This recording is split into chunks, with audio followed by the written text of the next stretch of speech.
Igihe isi yose ishishikajwe no gushaka amahoro arambye mu burasirazuba bwa Repubulika ya Demokarasi ya Kongo, ibikorwa bya gisirikare birakomeza gufata indi ntera. Leta ya Repubulika ya Demokarasi ya Kongo ikomeje gutumiza indege z'intambara n'abacancuro b'abanyamahanga mu gihe hirya no hino ku isi hasinywa amasezerano agamije amahoro. Ese koko leta ya Kongo ifite ubushake bwo kurangiza iyi ntambara? Ese kuki u Rwanda rwo rutungwa agatoki mu kugira uruhare muri ikibazo cy'intambara ya Kongo? Uyu munsi turasesengura aho ibintu bigeze, turebere hamwe impamvu y'intambara idashira, uruhare rw'imiryango mpuzamahanga n'amasezerano amaze gushyirwaho umukono n'impande zitandukanye. Ni inkuru yihariye y'ubusesenguzi n'amakuru mashya ishingiye ku bimenyetso n'ibiganiro by'impande zitandukanye. Nimba uri mushya hano nagushishikariza gukora subscribe cyangwa sabone kugira ngo ujye uba mbere bagerwaho n'amakuru n'ibiganiro byacu, ndetse nimba ukunze ibiganiro byacu bisharinge cyangwa se bisakaze bigere kure hashoboka, kanda like ndetse unadusangize igitekerezo cyawe hasi muri section ya comment. Ngiye mugiye kubana muri iyi gahunda y'amakuru, nitwa Etienne Besa.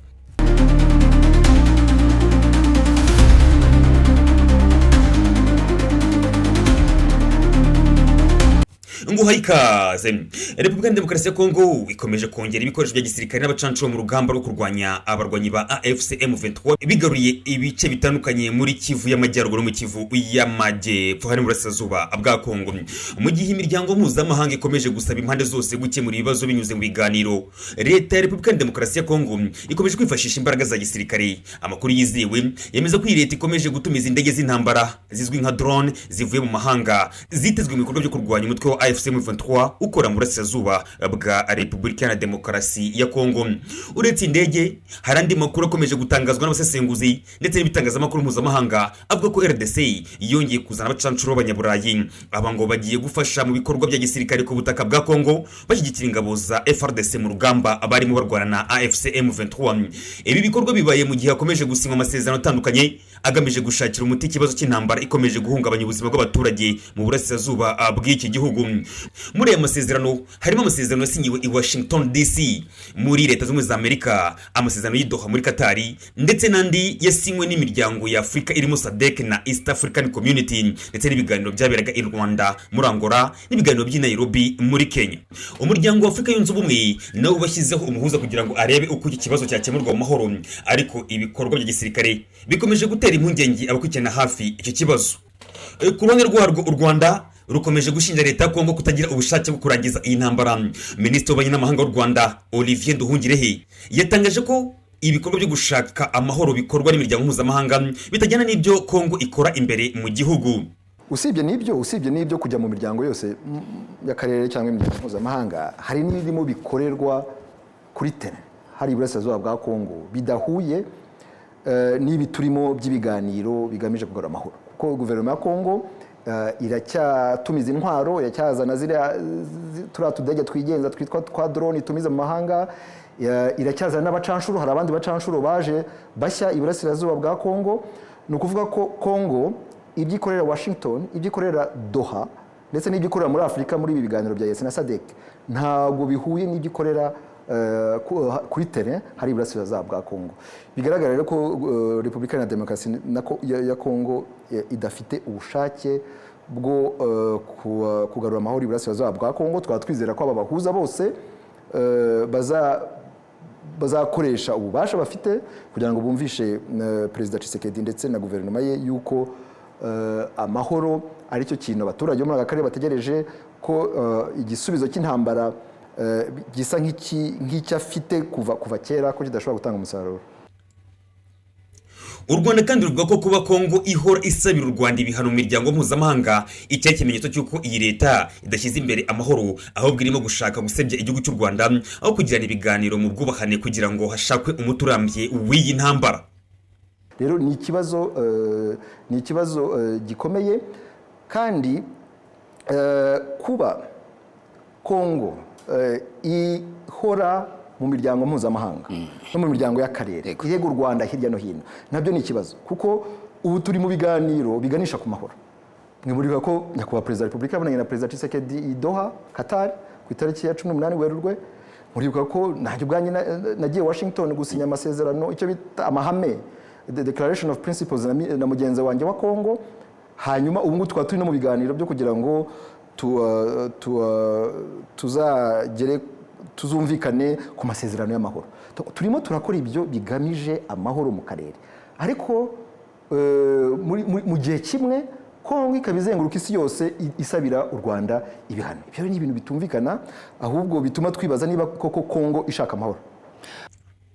Ku ya 25 Mata muri uyu mwaka turimo i Washington DC, Minisitiri w'Ububanyi n'Amahanga wa Kongo Therese Kayikwamba Wagner hamwe na mugenzi w'u Rwanda Olivier Nduhungirehe bashyize umukono ku masezerano y'amahame bita principe de déclaration agamije gushinga imizi ibiganiro birambye. Kuri ubu impande zombi ziri mu nzira yo kwemeza inyandiko izashingirwaho mu masezerano y'amahoro azashyirwaho umukono n'ibiro bya Perezida wa Amerika White House mu bihe biri imbere. Ikindi kandi Perezida w'u Rwanda His Excellency Paul Kagame na mugenzi wa Kongo Antoine Felix Tshisekedi Tshilombo bahuriye i Doha muri Katari bahujwe n'umwami wa Katari Emile. Aho nyuma intumwa za leta Kongo ndetse n'intumwa za AFC M23 nazo zahuriye i Doha mu gihe kingana ukwezi kose. Gusa abasesenguzi ku kibazo cya Kongo bavuga ko ibiganiro hari ibyizo ntumwa zitumvikanyeho bituma zose zisubiraho zaje ziturutse. Intambara mu burasirazuba bwa Kongo igaragara nk'irimo ibice bibiri. Hari igice cya diplomasi n'ibiganiro n'igice cy'intambara n'imyiteguro gisirikare. Kuri bamwe ibi ni ikimenyetso cy'uko impande zose zitaragera ku bushake busesuye bwo kurangiza amakimbirane. Ku rundi ruhande ibi ni uburyo leta Kongo ikoresha bwo kwerekana imbaraga mu gihe ibiganiro bikomeje. Uyu no musozo wacu inkuru reka ngushimire cyane ubana natwe muri gahunda z'amakuru zacu za buri munsi unyuze kuri izi channel zacu zombi arizo AM TV show ndetse na Gasabo News 24. Amakuru nk'ana kagaruka. Shalom. Kagaruka.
uyu muryango w'ubukungu w'ibihugu bya Afurika yo hagati waremeye kuba igikoresho cya guverinoma ya Repubulika Iharanira Demokarasi ya Kongo.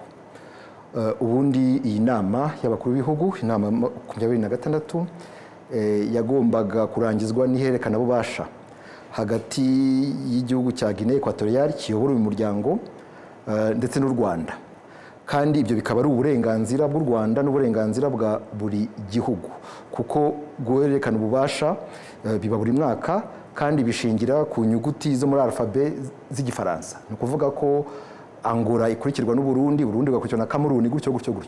Rero nyuma ya Guinea Equatorial hari u Rwanda, ariko Repubulika Iharanira Demokarasi ya Kongo yaje ivuga ko u Rwanda rutagomba kuyobora ngo kubera ngo kuba rwarateye Kongo.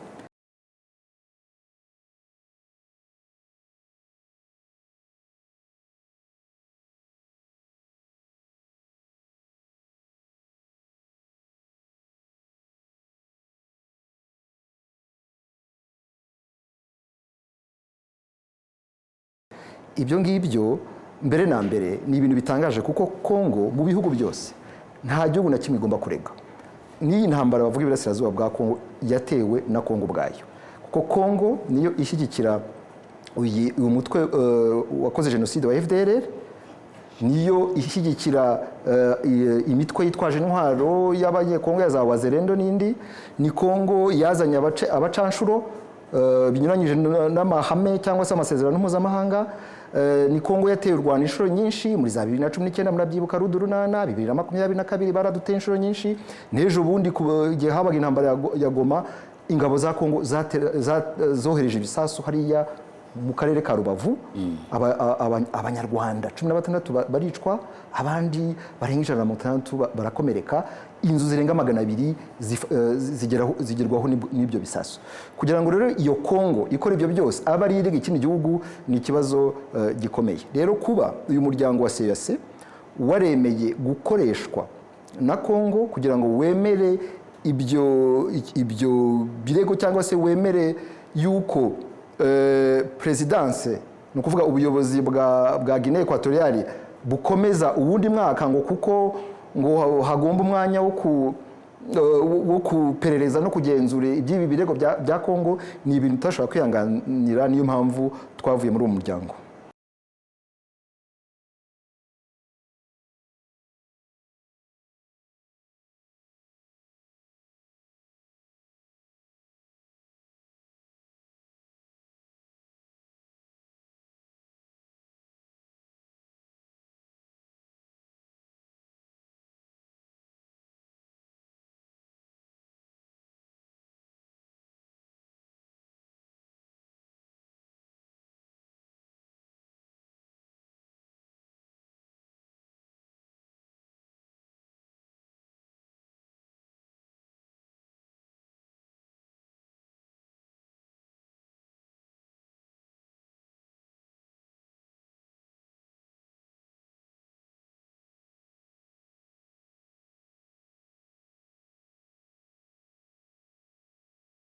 Hari ibibazo bisanzwe muri CEEAC, ibibazo bijyanye n'imiyoborere, kuko hari perezida wa komisiyo udakorana n'abandi bakomiseri, hari ibibazo byo kutishyura amafaranga ibihugu bigomba, hari ibibazo byo kutagira audit. Ngira ngo uyu perezida wa komisiyo kuva yajyaho nta audit irakorwa y'ikoresha ry'umutungo. Hari ibibazo byinshi n'ibibazo bya integration, ku buryo CEEAC niwe iri mu miryango ya nyuma muri Afurika ikora neza. Ibyo ni ibibazo bisanzwe twari twarihanganye tugerageza gufatanya n'abandi kugira ngo tubikemure.